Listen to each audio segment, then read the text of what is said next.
testyn yn sylw heno ydy hyn yn dreftadaeth dragwyddol, presenoldeb ac absenoldeb y Gymraeg yn y dirwedd, dreftadol. Ac mae'n anrhydedd arbennig ac yn fraint i gael traddodi'r ddarlith hon yn enw yr athro Caerwyn a hefyd Mrs Gwen Williams. Pan ddechreuais i yn y ganolfan roedd yr athro Caerwyn Williams, yr athro Caerwyn fel oedd pawb yn ei alw, yn Presenoldeb dyddiol yna ar y corridor, fi'n cofio dechrau gweithio ac weld yr enwau ar y drysau, yr athro Caerwyn Williams, yr athro Geraint Griffith yn amlwg iawn yn eu plith nhw. Ac oedd hi wir yn fraint ac yn anrhydedd i gael ambell i sgwrs gyda rhywun fel yr athro Caerwyn. Fi'n cofio sut y bydd o edrych trwy beth o'n waith i ar y cychwyn ac y teimladau tra chymysg oedd gennau ynglyn â derbyn i sylwadau yn ôl, ond roedd o'r un mor fonedigaidd a chefnogol ac yr oedd yn ysgolheigaidd a deallus. Felly mae fy nyled i fel eraill yn fawr iawn i'r athro Caerwyn Williams. Felly, treftadaeth. Rwy'n dechrau fan hyn gyda sgrin wag ac eithro'r cwestiwn beth yw'r treftadaeth, a dydw i ddim am lenwi'r sgrin yma mewn gwirionedd. Dwi'n di adael y cwestiwn yn agored. Mae'n siŵr bod gen bawb ohono ni syniadau bod y rheini'n rhai anelwig neu'n rhai pendant iawn ynglyn â beth yw treftadaeth.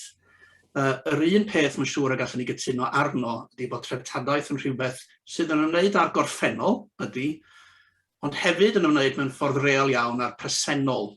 Mae'n ymwneud â sut yr ydym ni heddiw yma yn ymwneud â'r gorffennol a phethau o'r gorffennol. Dwi'n defnyddio'r gair pethau'n anfwriadol mwyn osgoi unrhyw ddiffiniadau mwy manwl na hynny ar y pwynt yna. A byddai pawb mae'n siŵr yn cytuno bod treftadaeth yn bwysig. O fewn cyd-destun Cymraeg, fe allwn ni feddwl am dreftadaeth drwy gyfrwng rhai o'r delweddau yma. Alla mai dyma ydy'r pethau cyntaf sy'n dod i'r meddwl wrth ystyried treftadaeth. Alla nad ydyn ni am uniaethu yn ormodol ar rhai o'r pethau yma, o leia ar ben y rhestr o'r pethau pwysig yn ein treftadaeth, o'n ni ddim.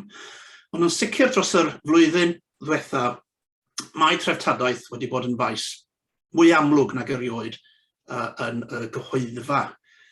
Yng Nghymru, yn benodol, fe allwn ni nodi'n fan hyn ar ymateb i hanes Thomas Picton a'r cerflun iddo fo yn neuadd y ddinas yng Nghaerdydd a'r darlun ohono yn yr amgueddfa yng Nghaerdydd. Y naill ohonyn nhw wedi osod mewn bocs a'i symud a'r darlun hefyd yn cael ei symud, ond efallai'n cael ei ailgyflwyno maes o law, gawn ni weld. Thomas Picton, wrth gwrs, yn ffigwr oedd wedi glodfori yn y cyd-destun Cymraeg yn benodol hefyd. Gwallter Mechain yn fan yna, Walter Davies, fe gafodd ei wobrwyo yn eisteddfod hynod bwysig Caerfyrddin 1819, a mi awdlfarnad i Sir Thomas Picton. Mewn cyfnod pam oedd drwy gweithredoedd Picton wrth gwrs yn gwbl hysbys, felly mae hyn yr un mor berthnasol i'r diwylliant Cymraeg iaith ac i unrhyw ran arall o'n cymdeithas. Plac dadleuol iawn i'r Capten Thomas Phillips yn Aberhonddu, cryn drafod wedi bod yn yr plac yna, a godwyd chydig dros y ddegawd yn ôl, bellach wedi cael ei dynnu i lawr ar y llaw arall H.M. Stanley eto, cofeb a godwyd llain y degawd yn ôl, yn cael aros yn fan yna. Felly beth bynnag eich barn am y penderfyniadau a'r camau wedi cymryd ynglyn â'r elfennau hyn o'n treftadaeth, mae sicr wedi bod yn faes amlwg iawn. A fydda neb bellach yn gallu gwadu nad yw treftadaeth yn rhywbeth gwleidyddol. Mae hynny yn gwbl amlwg, a mae'r diddordeb yma gwleidyddion wedi wedi ddangos yn y maes yma hefyd yn gwneud hynny'n glir. Dyma un enghraifft o'r archif Cymraeg fel petai i chi, yn mudiad cofiwn, poster fan hyn 1982, wedi dewis hwn am bod arwyddai'r y mudiad yma yn gwbl echblyg amlwg ynglyn â natur wleidyddol treftadaeth, heb dreftadaeth, heb enaid. Byddai'r mudiad cofiwn, ond byddai'r un pwynt yn gallu cael ei wneud mewn nifer o ffyrdd gwahanol. Yn hytrach na trafod ystyr treftadaeth yn rhy fanwl, fi am symud ymlaen i ystyried sut mae modd dosbarthu treftadaeth mewn ffordd ymarferol iawn. Ac y maes astudiaethau treftadaeth, un dull o wneud hynny ydy rhannu treftadaeth yn 3 dosbarth. A hynny ar sail natur cyffwrddiadwy neu anghyffwrddiadwy y dreftadaeth honno. Yn geiriau eraill, mae yna dreftadaeth sydd yn gyffwrddiadwy, ond yn ansymudol, adeiladau yn amlwg iawn, mynyddoedd treftadaeth naturiol a fonydd yn rhan o hynny. Mae treftadaeth sydd yn gyffwrddiadwy ond yn symudol, gwrthrychau mewn amgueddfa, dogfennau mewn archif ag ati. Ac wedyn mae'r categori o dreftadaeth anghyffwrddiadwy, intangible di'r term a ddefnyddir yn Saesneg, traddodiadau, seremonïau a elfennau ieithyddol eraill, straeon gwerin ag ati. Cerddoriaeth yn rhai cyd-destynau hefyd, wrth gwrs. Yn draddodiadol, ym Mhrydain, da ni'n sicr yn canolbwyntio ar yr 2 ddosbarth cyntaf yna. Ond dwi heddiw yma am roi cryn sylw hefyd i'r categori yna o dreftadaeth anghyffwrddiadwy. Un unigolyn sydd wedi ysgrifennu'n helaeth ar dreftadaeth, a hynny mewn ffordd eitha dadleuol, ydy'r ysgolhaig Australia, Laura Jane Smith. Fe gyhoeddodd i chyfrol Uses of Heritage nôl yn 2006, a chyflwyno'r syniad sy'n greiddiol i gwaith hi o'r Authorised Heritage Discourse. Fy nhermi ydy disgwrs treftadaeth awdurdodedig. Na i dreulio chydig o amser yn ystyried beth ydy'r cysyniad yma, oherwydd, efallai bod y cysyniad yma yn gwthio'r ffiniau na fydda pawb yn cytuno ag o, mae'n defnyddiol iawn, dwi'n meddwl, wrth brocio a wneud i ni feddwl o'r newydd am natur ein treftadaeth ni. Felly, i Laura Jane Smith, mae'r disgwrs yma yn gyfres yn gasgliad o syniadau pendant a chyfing ynghylch a beth yw ystyr treftadaeth. Mae'r disgwrs yma yn ymwneud â'r ffordd broffesiynol a swyddogol o feddwl am dreftadaeth. Mae o'n nwylo arbenigwyr neu gyrff swyddogol. Efallai allwn ni gynnwys llywodraethau yn hynny. Mae'n ffocysu ar y materol a'r cyffwrddiadwy. Mae'n rhagdybio bod gwerth treftadaeth rhywsut yn fesuradwy ac yn gynhenid i'r gwrthrychau dan sylw, i'r pethau dan sylw, neu bod hi'n amlwg beth yw gwerth pethau.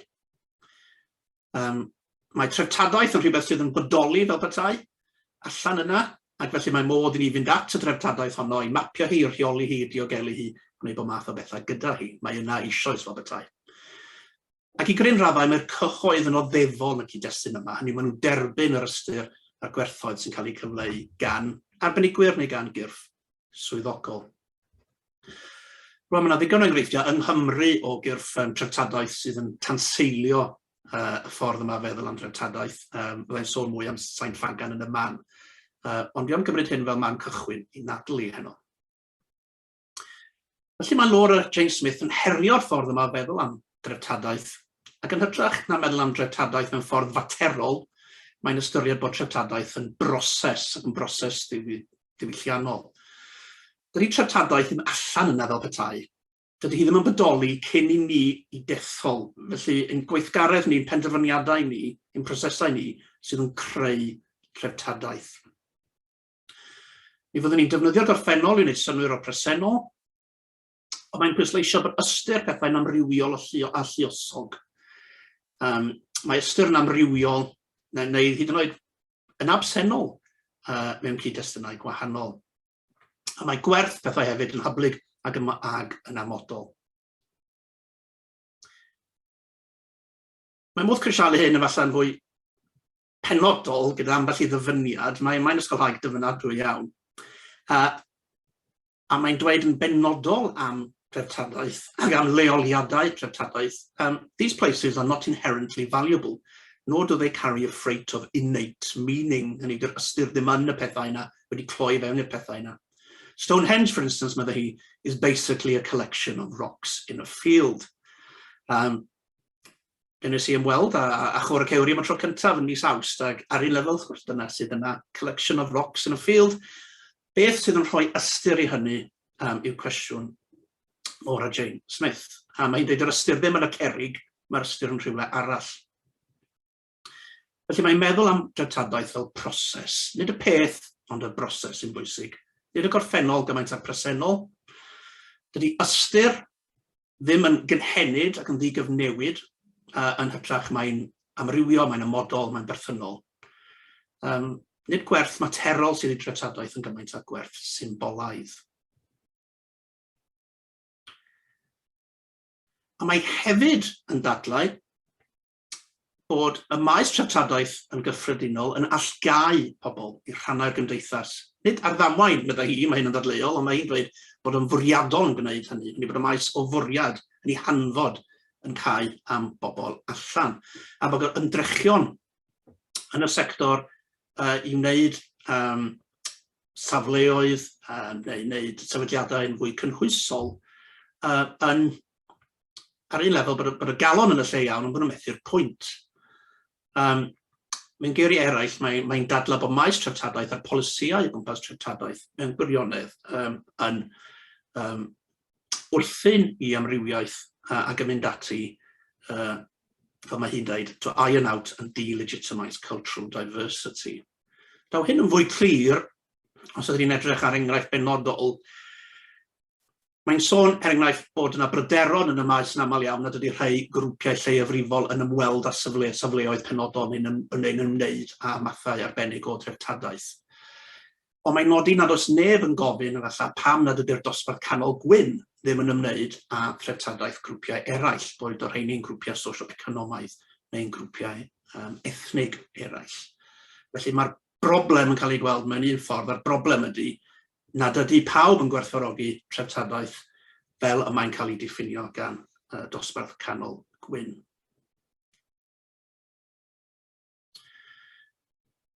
Ac mae'n pwysleisio pwysigrwydd hunaniaeth ac yn arbennig hunaniaeth genedlaethol. Heritage is about the construction of identity, specifically national identity. However, this is an assumption that is hardly ever actually scrutinised, medda hi. Mae'r llun yn fan yna gen i o'r siop yng Nghôr y Cewri, ac ar un lefel yng Nghôr y Cewri, mae'r arddangosau'n gweithio'n galed iawn i wneud y pwynt, hynny yw bod Côr y Cewri yn bodoli i gyfnod cyn cenedlaetholdeb, pan oedd hunaniaeth yn dra gwahanol, ac y byddai gwthio hunaniaeth fodern ar y bobl oedd yn byw yn y safle yna, nôl filoedd flynyddoedd yn ôl, ac wedi codi'r safle hwnnw yn gamarweiniol, ond eto o'r siop fe welwch chi bod yna disgwrs gwahanol yn mynd ymlaen. Ac felly mae'r heritage sites yma yn fwy na'r gwrthrychau i hunan. Mae'n cynnwys y siopau arwyddion, byrddau gwybodaeth a bob math o bethau eraill sydd yn greadigaethau'r presennol. Ac mae hi'n ferniadol iawn o'r math o feddwl am dreftadaeth sy'n canolbwyntio ar adeiladau crand, Highclere Castle yn fan hyn, safle Downton Abbey, Iarll Carnarfon sydd yn berchen ar fan hyn, lle mae yna gysylltiadau Cymreig yma, ac fyddwn ni'n pwysleisio bod y disgwrs yma yn amlwg iawn yng Nghymru hefyd, i fod yn falla'r lefel polisi'n yn nodweddiadol o Lywodraeth Prydain. Wrth gwrs mae treftadaeth yn faes sydd wedi i ddatganoli. A dydy'r Deyrnas Unedig yn wahanol i wledydd fel Iwerddon, Ffrainc, yr Almaen, yr Eidal, Sbaen ag ati, ddim wedi dod yn rhan o'r cytundeb cenedlaethol ynglŷn â diogelu treftadaeth ddiwylliannol anghyffyrddiadwy. Dydy Prydain ag ati ddim at ei gilydd wedi ystyried bod treftadaeth ddiwylliannol anghyffyrddiadwy yn rhywbeth mae angen ymorol llawer amdano. Beth am y Gymraeg wedyn, a'r gymuned Gymraeg, hynny mae'r dyfyniad yma yn enwog yn rhy amlwg bron i fi ddweud llawer yn ei gylch.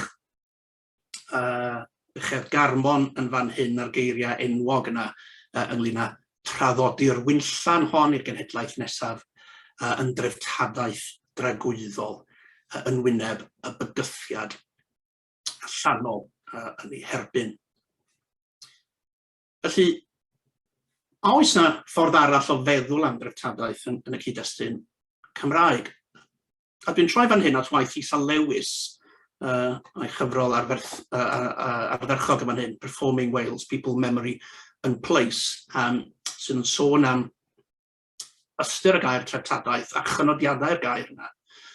ac yn dweud bod y gair yma dros y blynyddoedd yn ddiamwys felly wedi cael ei gysylltu fe'n cyd-destun Cymreig a chreu cysyniadau Cymreig ynghylch â diwylliant a thraddodiad, a bod hynny'n rhan annatod o'r cymysgedd yna o angydffurfiaeth a chenedlaetholdeb ieithyddol oedd yn nodweddiadol o'r 4edd ganrif ar 15, a bod treftadaeth hyd heddiw yma yn cario'r nodweddion hyn, hynny yw'n arbennig efallai o fewn cyd-destun Cymraeg yr cenedlaetholdeb ieithyddol yma wrth i angydffurfiaeth fod ar drai, mae'r syniadau yma a ffurfiwyd yn arbennig yn y 4edd ganrif ar 15 yn dal i fod yn bwysig. Felly, fe allwn ni ddadlau bod treftadaeth Gymraeg fel petai yn wahanol i'r treftadaeth awdurdodedig yna ar y Laura Jane Smith yn sôn amdani, yn rhoi sylw amlwg i ddau beth, yr iaith Gymraeg a narratif cenedlaetholgar, y linguistic nationalism a Rhys a Lewis yn sôn amdano. Ac i fod enghreiffio hyn, a di ddim yn anodd wrth gwrs, allan ni feddwl am y sylw mawr sydd wedi roi yn y blynyddoedd dwytha i'r graffiti fel ag oedd yn wreiddiol beth bynnag ar y wal mur Tryweryn. Cofiwch Tryweryn wedi cael ei fandaleiddio 2 flynedd yn ôl, wrth gwrs hynny wedi achosi cryn bryder a ffoi, a'r ymateb i hynny wedyn wedi arwain at bod math o weithgaredd o gwmpas y safle yma yn ddaearyddol ac o gwmpas y safle yma yn gysyniadol hefyd. Un nodwedd ydy lluosogi enghreifftiau o'r graffiti yma ar hyd y wlad. Nodwedd arall ydy pwysau gwleidyddol mwyn rhoi statws swyddogol, sylwch chi, i'r merlun yma, a hynny wedi digwydd i ryw raddau, mae wedi cael ei gyfnodi rwan fel safle o bwysigrwydd hanesyddol. Ond beth sydd yn rhoi gwerth i'r safle yma? Yn amlwg, does ddim gwerth materol penodol iawn, amlwg iawn i'r mur yna fel y cyfryw. Ond be mae Lisa Lewis yn ei ddweud, beth sydd yn bwysig ydy'r ail ysgrifennu, yr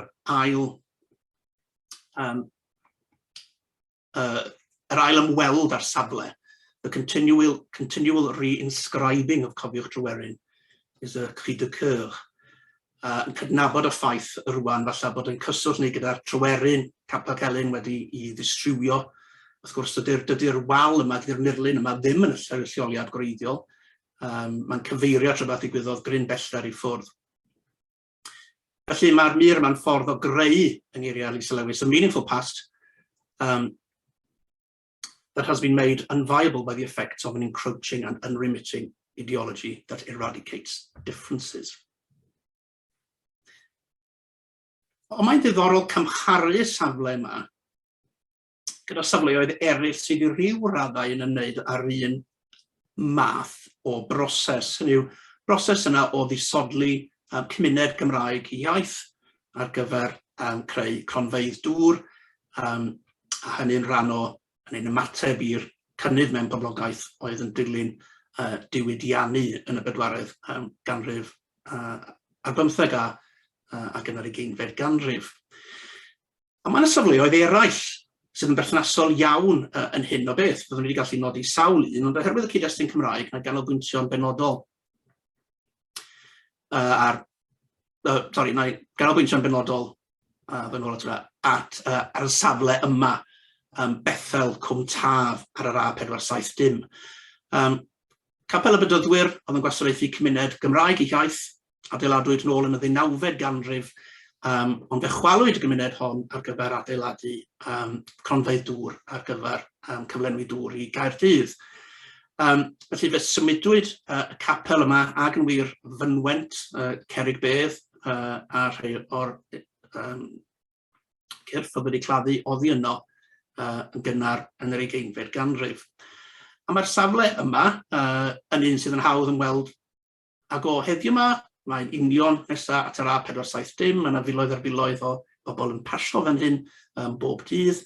Mae'n safle diddorol, fe welwch chi hen garreg fedd yn fan hyn o 1814, gyda englyn Edward Richard fan hyn, traddodau beiau bywyd yn fan yna, ond y garreg hon yn dechrau dirywio, neu ar ei ffordd i dirywio maes o law, mi fyddwn ni'n debyg o fod yn colli yr englyn yna. Ond ydy'r safle yma mewn ffordd ddim yn bodoli yn y dychymyg cenedlaethol, yna hyd yn oed yn y dychymyg Cymraeg mewn gwirionedd, does na ddim byd yma ag eithrio falla'r arwydd a nodwyd gan y capel ei hun i sôn am yr cyfnewid sylfaenol yma yn hanes yr ardal. Mae hynny'n cael ei gyfnodi yn Gymraeg yn unig sydd yn ddiddorol. Da ni'n sôn am ardal fan hyn chydig bach i'r gogledd o Ferthyr Tydfil wrth gwrs. Felly, mae yna rhai safleoedd yn cael ei dewis. Dyma bwynt dwi'n meddwl Laura Jane Smith, fan ni wedi treftadaeth ddim yn bodoli mewn gwirionedd cyn i ni i dethol. Da ni'n dethol rhai llefydd ac yn penderfynu peidio dethol llefydd eraill. Ac i droi yn ôl at fy'r Tryweryn, be da ni'n weld ydy bod y safle yma rwan yn dechrau symud i ffwrdd oddi wrth fod yn safle lle roedd yr ystyr yn deillio o gael ei, hynny yw bod ystyr y slogan yn deillio o'r weithred o ail-beintio, o ail-ysgrifennu. Ac mae'r safle bellach yn dod yn rhan o ddisgwrs mwy swyddogol. Hynny yw mae'r Elin Jones yn fan hyn yn dod yn rhan o'r trafodaeth ynglyn â'r wal yma. Mae yna artist proffesiynol yn dod i fewn i ail-beintio'r wal, ac mae yna fersiwn swyddogol fel petai, yr ysgrifen Gwen ar gefndir y garreg. Y fersiwn yma'n yn cael ei diffinio fel fersiwn swyddogol o'r mir yma, o'r mirlun yma. Felly, da ni wedi mynd oddi wrth dreftadaeth oedd yn anffurfiol. Ma'n cychwyn hyn oll oedd gweithred o dor cyfraith, graffiti, gan Meg Stevens, a da ni'n gweld y wal yma'n symud rwan i fod yn rhan felly o ddisgwrs treftadaeth swyddogol yr 20 wladwriaeth Gymreig. Weithiau, fel yn yr achos dan ni drafod rwan ynglyn ag Owain Glyndŵr, mae disgyrsiau Prydeinig, os hoffwch chi, Cymreig hefyd, ynglyn â threftadaeth, treftadaeth awdurdodedig, syniadau'n dreftadaeth sydd yn canolbwyntio ar adeiladau ag ati. Mae'r disgwrs yno mynd ben a disgwrs Cymraeg ynglyn ag hunaniaeth ieithyddol a chenedlaetholdeb ieithyddol. Enghraifft ddiddorol o hyn o droad y ganrif pan oeddwn ni'n dathlu 600 mlynedd gwrthryfel Owain Glyndŵr. Cafwyd taith farddonol syched am sycharth gyda 5 pyfeirdd yn fan yna yn gymryd ar daith hon ac yn cyhoeddi cyfrol flwyddyn yn ddiweddarach. Ac un o themau amlwg y gyfrol yma ydy, wrth gwrs, cofio Owain Glyndŵr, ond hefyd mynd ben a sut yr oedd y diwydiant treftadaeth yng Nghymru yn ymwneud â'r cofio hwnnw. Felly, Iwan Llwyd yn fan hyn yn gofyn pwy sy'n cadw. Mae rydyn ni'n cael esboniad, cyflwyniad i'r gerdd i wneud yn siŵr bod ni yn deall yr hyn sydd yn sylw fan hyn. Bodolion cyfnod Glyndŵr i gweld ar hyd ag ar led y wlad, ond dim ond rhai ohonyn nhw sy'n cael eu cadw'n swyddogol. Ac mae Iwan Llwyd yn nodi'r safleoedd amlwg, Harlech, Aberystwyth, Conwy, llefydd a'r cestyll mawr yma, ond hefyd safleoedd eraill, Hyddgen a Brynglas, nad ydyn nhw falle yn llefydd mor amlwg o fewn y diwydiant treftadaeth. Pwy sy'n penderfynu ar yr hyn sydd i'w gadw a'r hyn sydd i'w anghofio, meddwl o. Mae'r ddyn ap Dafydd wedyn yn yr un ysbryd yn sôn am naratifau sy'n cael eu hadrodd, nid eu hanes nhw i'w fy stori i, sôn am Gonquest 1282, ddwn ni nôl at hynny, syniad yno Gonquest a effaith hynny arno ni fel siaradwyr Cymraeg.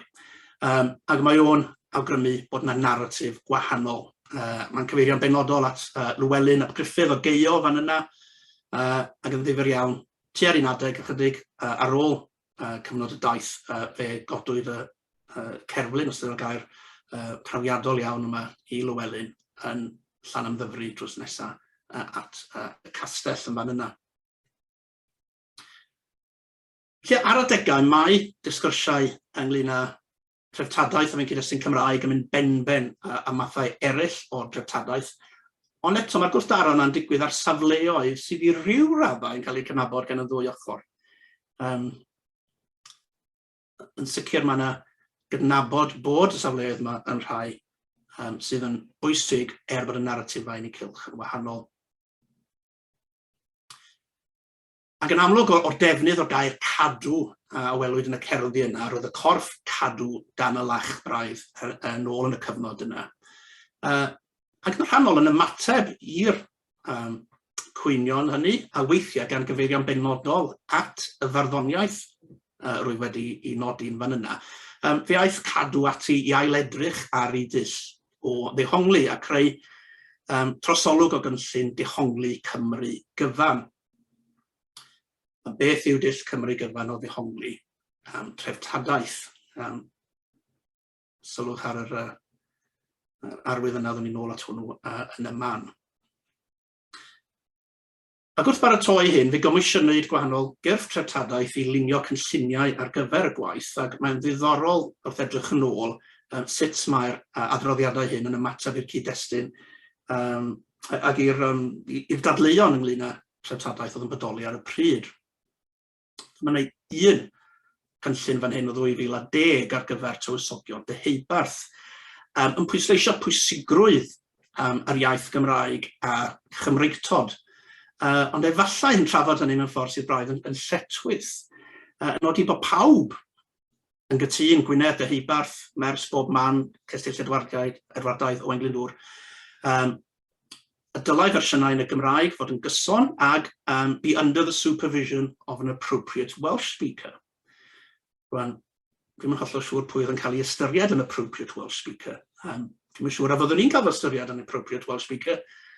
Dwi'n yn siŵr a fyddwn ni am gael fy ystyried yn appropriate Welsh speaker. Dwi'n ni ddim. A mae'r cwestiwn wedyn yn dod pwy sydd yn pennu y siaradwyr Cymraeg addas yma, a pwy wedyn sydd yn penderfynu ar y bobl sydd yn penderfynu ar addasrwydd y siaradwyr Cymraeg yma. Beth bynnag. Da ni'n gweld concern yn fan yna ynglyn â a proper degree of Welshness.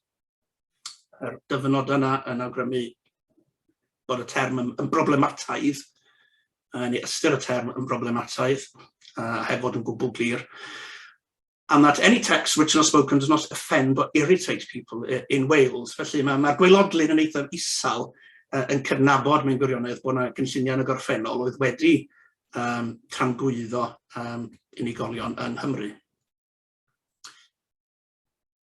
Ond mae hyn beth amser yn ôl, a mae cadw ers hynny wedi symud i ffwrdd oddi wrth i dull traddodiadol gen nhw'r blaen o yn trafod treftadaeth, megis hwn yn fan hyn o Gastell Dryslwyn, oedd yn canolbwyntio ar nodweddion pensau'r niol, rhan isaf y tŵr crwn enfawr ag ati, defnyddio termau pensau'r niol, falle fod yn anghyfarwydd y rhan fwyaf ohono ni, y tŵr yn orthwr cryf, ac oedd hefyd wrth gwrs yn breinio'r Saesneg gyda'r teip tywyll yma, gymharu ar teip glas yma a'r teip italig sydd yn gwneud y Gymraeg yn fwy anodd i'w darllen. Maen nhw'n symud i ffwrdd oddi wrth hynny, ac felly mae enghreifftiau fel hyn bellach y math yma arwydd yn bryn. Ond maen nhw hefyd cadw yn effro iawn erbyn hyn i faterion ieithyddol. Nid pawb sydd felly yng Nghaerfyrddin er enghraifft, dal i fod yn credu, dwi heb fod yna ers Covid, y bwrdd gwybodaeth ynglyn â maes Myrddin ar safle'n o fynachlogydd Franciscaidd mwyaf y wlad, yn cyflwyno cywydd gan y bardd William Egwad ar lawysgrif, ond o weld y cywydd, fe welwch chi, timber was cut over the candles, a house of glass was built. Nid yn unig mae'r cywydd wedi gyfieithu, mae'r paragraff yn cael ei roi, mae dyma oedd y gwreiddiol, a does ddim sôn o gwbl am fodolaeth y gerdd yn Gymraeg, felly fyddwn ni'n rhagdybio yn ddigon rhesymol bydd y rhan fwyaf o bobl yn tybio mae cerdd Saesneg oedd hon o'r cychwyn cyntaf, ac nad oes yna ddim cerdd Cymraeg gan William Egwad. Ond nhw'n symud ymlaen i'r byrddau gwybodaeth mwyaf diweddar sydd wedi cael ei cyflwyno yn llefydd fel Castell Conwy. Eto'n cyd-destun yr iaith Gymraeg, a disgwrsiau ynglyn â threftadaeth ag hunaniaeth a gwleidyddiaeth gyfoes. Drwchwch ar hwn. Di arddel Mynachwr y Cymru wrth i fewnfudwyr feddiannu'r dref newydd. Mae yna ddisgwrs diddorol iawn yn fan yna sydd yn disgrifio'r unigolion o Loegr oedd yn meddiannu'r dref newydd hon, maen nhw'n cael ei galw'n fewnfudwyr, wrth gwrs, yn ystyr arall i fewnfudwyr o fewn disgwrs Cymraeg yn ehangach na hyn. Saesneg wedyn, Welsh monks moved on as legal immigrants occupy Newtown. Mae hwnna'n tynnu ar disgwrs gwahanol iawn ynglyn â legal ag illegal immigrants. Mae'r ddau beth yn gwneud pethau gwahanol, ond maen nhw'n sicr yn mynd ati'n fwriadol am hwn i ddefnyddio ieithwedd pynciau llosg cyfoes mewn gwirionedd. A ddim yn cuddio rhag hynny ar un lefel. Roedd y dehongliad yn arfer digwydd ar y safleoedd yma, fyddwn i'n dweud yn dieddol o fod yn llawer mwy technegol ac yn ymwneud â nodweddion pensaernïol. Mae'r narratif yn fan hyn wedi newid. Tu allan i'r muriau, y cyfan a gallai'r Cymru wneud, oedd syllun syn wrth i ddeddfau a siartrau wneud i bywydau'n llawer iawn mwy anodd. Meddwl hwnna'n fan yna. Ac eto, castell Conwy fan hyn, grym y gelyn ar waith yn gyflym yn y cyd-destun Cymraeg, felly milwyr ar y cyntaf yw'r gelyn. Wrth gwrs, roedd trwch milwyr Edward o bosib yn Gymru, ond maen nhw'n cael eu fframio fel hyn fel gelyn. Dyd yn amhriodol o gwbl. Ochr Saesneg wedyn, hostile takeover cemented with shock and awe. Shock and awe, falle yn dechrau mynd yn angofedig, ond yn sicr i nifer o bobl oedd yn cofio'r pryd yn derm sy'n gysylltiedig â'r rhyfel Iraq. Ac felly rhyfel oedd yn erbyn hyn, falle mae rhan fwyaf o bobl fydd yn tybio yn ystyried yn gamgymeriad, os nad yn anghyfreithlon, ac efallai'n credu hynny ar y pryd hefyd, yr ieithwedd honno'n cael ei ddefnyddio yn fan hyn. Felly mae yna gryn wahaniaeth yn fan hyn o ran ieithwedd, a dydy'r Gymraeg a'r Saesneg ddim o'n henoed yn cyfateb yn uniongyrchol i'w gilydd.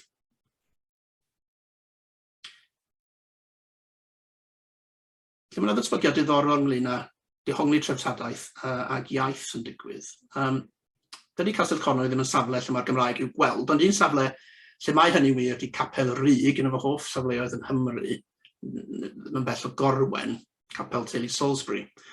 A mae gennych chi'r sgerbwd bach fan hyn, sydd yn edrych yn ddigon hapus i fyd, yn fanna'n gwenu ar ei gefn, ac yn llefaru, ac mae'r rhan fwyaf o'r geiriau sydd ar y peintiad yma yn Gymraeg, ac mae'r dehongliad yma'n hyn yn dweud yn benodol, mae'r dyfyniadau Cymraeg yn eithriadol. Chydig iawn o bethau fel hyn sydd yn bodoli yn Nghymru. A da ni'n cael clywed y geiriau yma wedi nodi fan hyn, fel y treiliau tân gan bwys, gwyr y ganwyll gynnydd, felly reinios a'r rhod sydd yn darfod beunydd. Felly mae'n hoes ni gyd yn diflannu fel y mae'r ganwyll yn treulio'r y cwyr. Ac yn tynnu sylw priodol iawn, dwi'n meddwl, at le'r Gymraeg yn y safle yma a'r ffaith bod hynny yn eithriadol. Ond o'r Saesneg wedyn, ond roedd y Saesneg beth sy'n ddiddorol, ydy, nid yn unig mae'r dyfyniadau Cymraeg wedi mynd, dwi'n heb wedi cael ei cadw a'i cyfieithu, mae'n wedi mynd, ond mae unrhyw sôn am y Gymraeg wedi mynd yn gyfan gwbl, ond mae rydyn ni'n cael dyfyniad Saesneg wrth hora sicpita, sef y geiriau hynny, ond mae'r geiriau yma i gyd yn diflannu. Felly, mae yna beryglon amlwg hefyd i fod yn llunio, dwi'n meddwl, dehongliadau treftadaeth, gan gadw'r Gymraeg a'r Saesneg yn gwbl ar wahân. Fe ddylai fod yna fwy o gyd-ffrwythloni'n digwydd. Ac yn sicr hefyd, byddwn ni'n tybio a bydd yna gyfran drahelaeth o siaradwyr Cymraeg yn dewis darllen math yma wybodaeth yn Saesneg am bob math o resymau. Felly mae yna gynulleidfa Gymraeg fan hyn hefyd, ond mae'r Gymraeg wedi ei heithrio yn gyfan gwbl.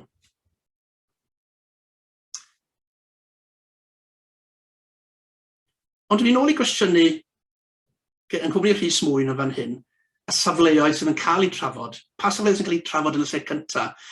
A mae'r rhys mwy, fel welwn ni fan hyn, wedi bod yn feirniadol iawn o'r disgwrs ymhlith Cymru-Cymraeg, sydd ar un lefel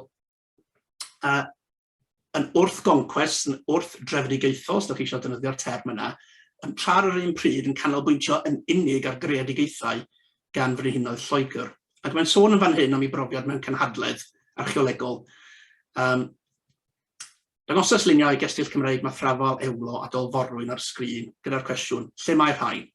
A dyma'r punchline yn isgwyl. Esbonio sut mae'r Cymru Cymraeg mor brysur yn cwyno am gestyll ar y cyntaf, honno i Cynarfon, Harlech a Biwmaris, mor brysur yn cael ei gormesu ers 1282, tydi'r mwyafrif erioed wedi bod am dro i weld castell Llywelyn ap Gruffydd yn ewlo. Felly, yn cwestiynu, mynd y tu hwnt i'r naratifau yma sydd yn gallu mynd ben ynglyn â safleoedd unigol, ac yn gofyn, wrth pa safleoedd ydyn ni'n mewn gwirionedd yn rhoi gwerth iddyn nhw. Ac eto, mae sylwadau Rhys Mwyn yn fan hyn yn cyd-fynd i ryw raddau i Laura Jane Smith yn yw, wrth ymwneud â'r llefydd, ydyn ni'n rhoi gwerth iddyn nhw. Os nad ydyn ni'n ymwneud â nhw, beth, pa werth sydd iddyn nhw? Pa werth sydd i gastell Llywelyn ap Gruffydd yn ewlo, felly? A mae Rhys Mwyn, mae'n rhaid i ddweud, yn ei drafodaethau ar dreftadaeth yng Nghymru yn ffigwr difyr a heriol iawn o ran ei syniadau. Dyma fo fan hyn gyda'r garreg fedd enwog i John Ystumllyn, Sean Ystumllyn, mae'n siŵr, fydda'r anganiad i bod, Jack Black, fel oedd yn cael ei alw, y bachgen o falle Affrica neu India'r gorllewin a gafodd i gipio, a fydd yn geithwas, mae'n siŵr, a wedyn mynd yn eiddo i deulu yn Eifionydd, a'r cofiant iddo fo fan hyn gan alltu'r Eifion a gyhoeddwyd yn 1888. Mae'r englyn yn fan yna gan Dafydd Sean James, a'r sylw diddorol iawn gan alltu'r Eifion ynghyd â sy'n treftadaeth, byddai llawer yn cyrchu i weled ei fedd yn yr amser gynt, gan na chladdasid yr un dyn di yn y fonwent honno cynt i neb wybod. A grymu, mewn ffordd ar un gyfnod o, nad yw hyn mor anarferol, ond yn sicr yn dweud yn yr amser gynt, na chladdasid yr un di yn y fonwent honno. A bod y bedd wedi dod yn gyrchfan diwylliannol, gyrchfan o ran treftadaeth. A mae yna drafodaethau diweddar wedi bod ynglyn â hanes John Ystumllyn, sut mae'r hanes hwnnw'n cael ei androdd a'i gyfleu yn y Gymru gyfoes.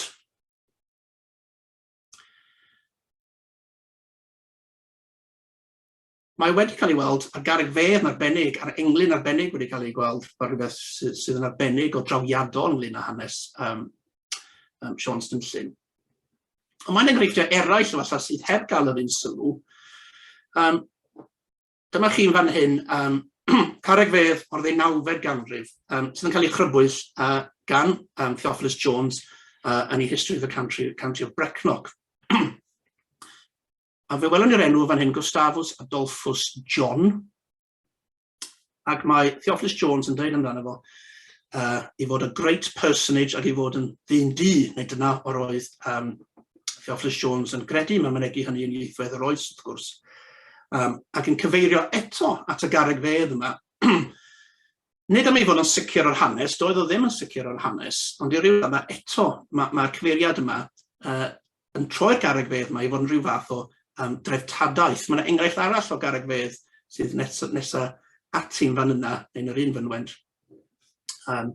sydd o ddiddordeb am resymau gwahanol. Ond beth sy'n ddiddorol am y garreg hon ydy y gall mae hon i'r garreg fedd gynharaf i berson o liw sy'n bodoli yn Nghymru ac eithrio bosib rhai cyfebau Rhufeinig, gall fod, falle bod eraill yn gallu'n gywiro fi. Ond mae wedi cael ei hanwybyddu yn llwyr bod gwaith Theophilus Jones yn gymharol hysbys. Does am llawer iawn o sôn wedi bod amdani yn sicr nid yn y pai cyhoeddus. Ond yr hyn nad yw Theophilus Jones yn ei ddweud, ac nad yw'r trawsgrifiad o'r fynwent yma chwaith yn ei ddweud yn uniongyrchol, ydy bod yna englyn Cymraeg ar y garreg fedd yma eto. Dyma'r fan ar llan o'r lluniedd wrth ymdaeth mewn amdo rwy'n gorwedd. Gweil mor salw yw fy sylwedd o ddyn byw ar waelod bedd. A dyn ni fan hyn yn 1766, lle rhyw genhedlaeth efallai bron a bod yn gynharach na chyfnod Sean Ystumllyn. Ond mae'r enghraifft trawiadol yma o dreftadaeth Gymraeg sydd o fewn cyd-destun aml ddiwylliannol, beth bynnag yrunion hanes, wedi bod yn anghofedig. Dydy ddim fallai yn cyd-fynd â rhai o'r naratifau sydd wedi bod yn sylfaenol i'n syniad ni o dreftadaeth o leia tan yn ddiweddar iawn. Mae'n enghreifftiau eraill o'r rhain. Un sydd yn agos iawn at fy nghalon ni ydy Carreg Cadfan yn Hywyn, y garreg sydd ar ysgrifen Gymraeg gynharaf ar unrhyw garreg, o bosib yr ysgrifen Gymraeg gynharaf sydd yng Nghymru heddiw yma. Yr unig arysgrif Gymraeg o gyfnod hen Gymraeg mewn gwirionedd, falle o ddechrau'r 9fed ganrif. Mae hi'n unigryw, does yna ddim carreg arall ag arysgrif Gymraeg arni am ganrifoedd yn ddiweddarach na hyn. Felly mae'n cychwyn yr iaith Gymraeg mewn nifer o ffyrdd. Fel ni'n dweud, mae'n debyg mae dyma'r ysgrifen ymhlith yr ysgrifau cynharaf sydd yn bodoli yng Nghymru gan gynnwys llawysgrifau. Dwi'n meddwl bod unrhyw beth cynharach.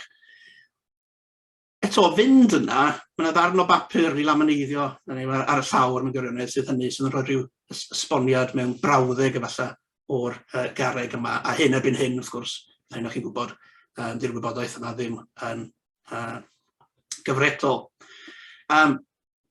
Dydy'r garreg hon ddim yn chwarae rhan amlwg iawn yn ein diwylliant Cymraeg, does na'm profil iddi, felly allai feddwl am ddwy gerdd, yn aill gan Owain, a llall gan Myrddin ap Dafydd yn sôn am y garreg hon. Ond i feddwl mai dyma'r enghraifft gynharaf o'r Gymraeg yng Nghymru, mae bron a bod yn anghofedig.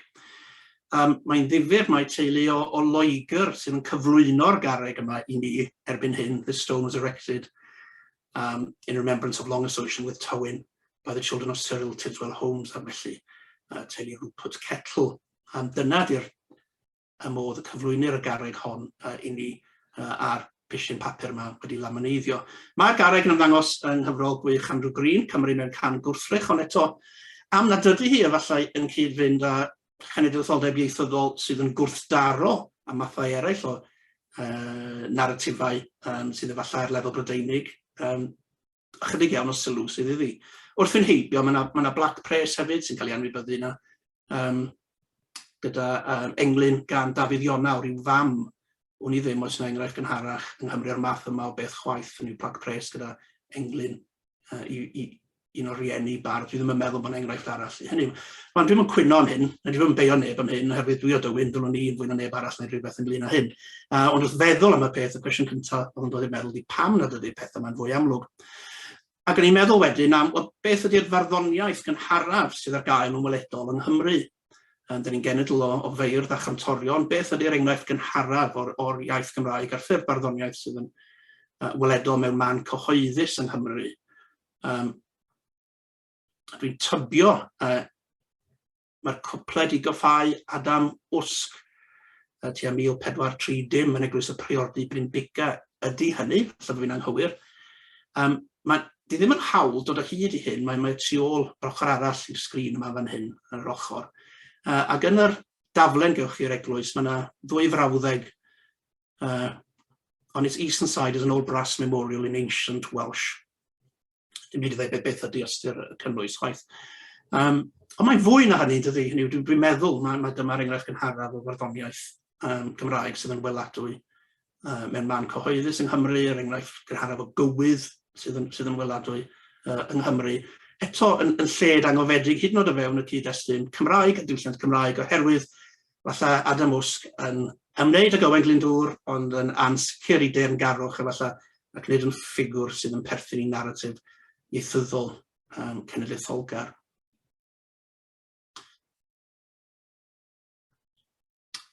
Ac i dynnu ti'r terfyn rwan, ac i fynd yn ôl at Saint Fagan, fi crybwyll Saint Fagan yn gynharach. Saint Fagan, dwi'n meddwl yn blynyddoedd diwethaf wedi gwneud gwaith gwych, ac yn sicr yr arddangos fydd diweddar sydd yn Saint Fagan yn gwneud defnydd ardderchog o'r iaith Gymraeg mewn cyd-destun dreftadaeth. Defnyddio recordiadau a hefyd dyfyniadau ysgrifenedig, ond sgoi cyfieithu deunydd yn cyflwyno deunydd gwreiddiol yn y Gymraeg a deunydd gwreiddiol yn Saesneg gyda'i gilydd yn ardderchog yn hynny o beth. Ond fe gafodd Saint Fagan, fel fydd nifer ohonoch chi'n cofio i beirniadu beth amser yn ôl. fel sydd yn y dyfyniad yma, gan Michael Houlihan, yn dweud yn fan hyn bod St Fagan bryd hynny yn sefyll ar groesffordd. Should it remain an icon and expression of a principally Welsh-speaking, white, rural-based culture?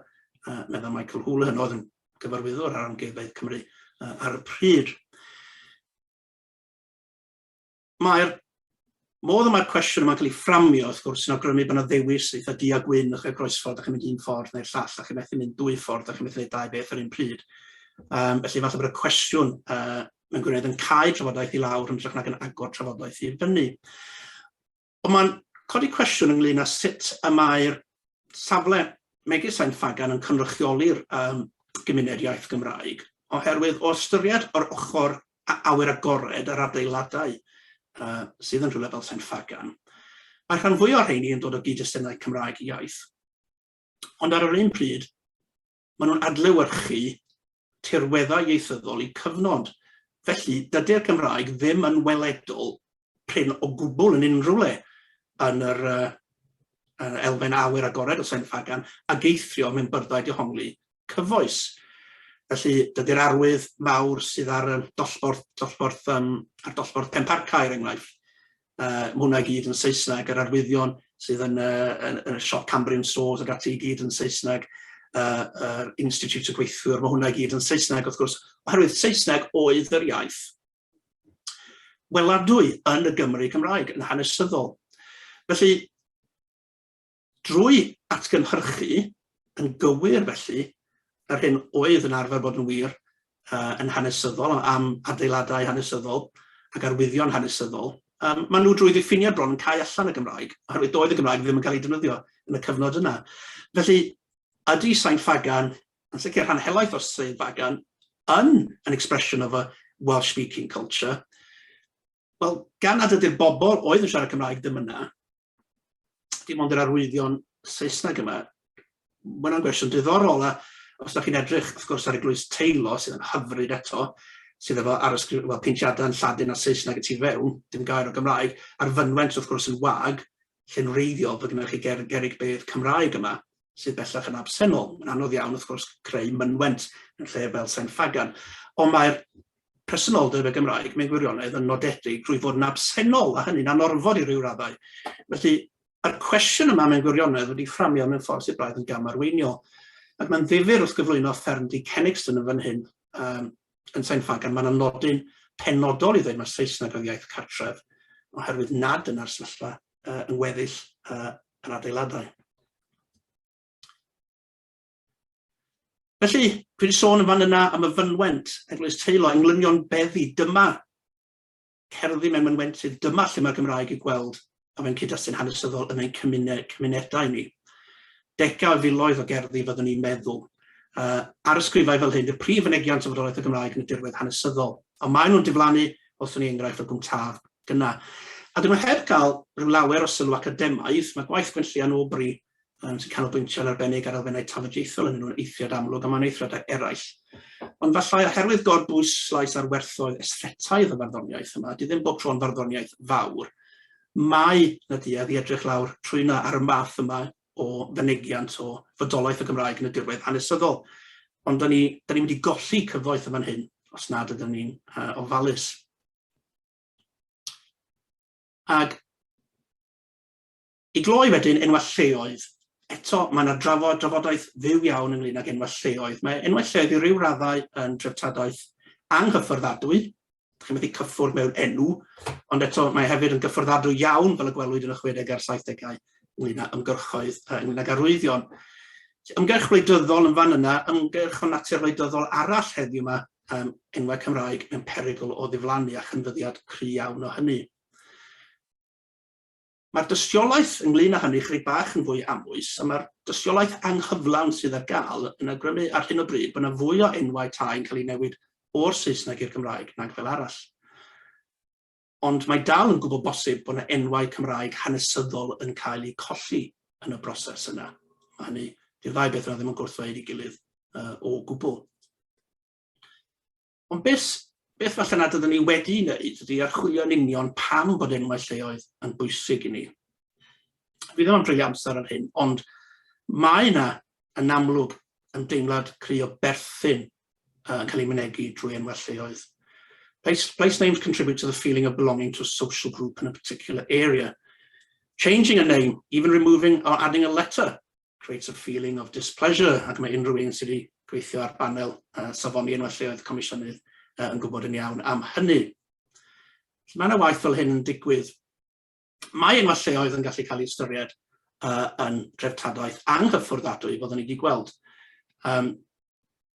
Place names meddai'r erthygl yma gan Andrea Cantile 2015 are vulnerable and at risk of being lost. Ac mae yna weithredu ar lefel ryngwladol ynglyn â hynny. Toponyms are indeed part of the intangible cultural heritage. Problem ar lefel Brydeinig, wrth gwrs, ydy nad ydy'r intangible cultural heritage yn cael ei gydnabod mewn ffordd ystyrlon. Ond mae'n ddifyr bod modd newid rhai enwau o fewn disgwrsiau Cymraeg ynglyn â dreftadaeth. Enw fan hyn sy'n mynd yn ôl i'r 19fed ganrif wedi cael ei newid yn ddiweddar ydy gorsedd beirdd Ynys Prydain wedi cael ei newid i gorsedd Cymru. Beth bynnag eich barn ynglyn â hynny, ychydig iawn o drafodaeth a gafwyd ynglyn â hynny cyn gwneud y penderfyniad. Mae'n newid i enw hanesyddol i sefydliad unigryw sydd yn mynd yn ôl yn bell dros 2 ganrif. Ond roedd modd newid yr enw yna, oherwydd fi'n credu roedd y newid yna yn cyd-fynd â disgwrs Gymraeg ynglyn â dreftadaeth oedd yn ymwneud â chenedlaetholdeb ieithyddol. Ond sefydliad Cymraeg a'r ymdeimlad bod angen newid i gyd-fynd â mynegiant arbennig o genedlaetholdeb Cymreig. Felly, mae newid fel yna'n gallu digwydd heb achosi pryderon. Wrth gwrs, oedd y newid oedd i fewn i'r iaith Gymraeg. Mae newid yn y lleoedd, dwi'n meddwl, yn codi pryderon ehangach ynglyn â colli gafael ar diriogaeth ar gymunedau Cymraeg ac ar reolaeth dros y gallu amddiffyn y Gymraeg. Mae'n codi cwestiynau eraill, mae'n saethyr bron iawn ar gyfer hynny yn ogystal â bod yn broblem i ryw radda yn ei hawl ei hun. I gloi felly, dwi'n credu bod angen i gyfnodi enghreifftiau'r Gymraeg yn y dirwedd a'i diogelu. Dydyn ni ddim yn gwybod beth sydd yna. Dwi'n meddwl wrth grwydro o gwmpas y lle, dwi'n sylwi ar bod math o bethau sydd wedi fysynu fi. Dydyn ni ddim falle'n gwybod beth sydd yna, ac yn sicr does ddim modd rhwydd i gael y hyd iddyn nhw. Mae angen dehongli'r enghreifftiau hynny, heb fod yn gaeth i naratifau dominyddol. Mae angen meddwl fwy am ystyr enwau yn iaith ni. Dwi ddim yn golygu tarddiad, yn golygu ystyr, be maen nhw'n olygu ni, a pa maen nhw'n golygu hynny i ni. Ac yn fwy na dim, ailfeddwl am dreftadaeth yr iaith Gymraeg a'r potensial sydd ynddi. A na i ddod i ben yn fan yna. Diolch yn fawr iawn i chi am wrando.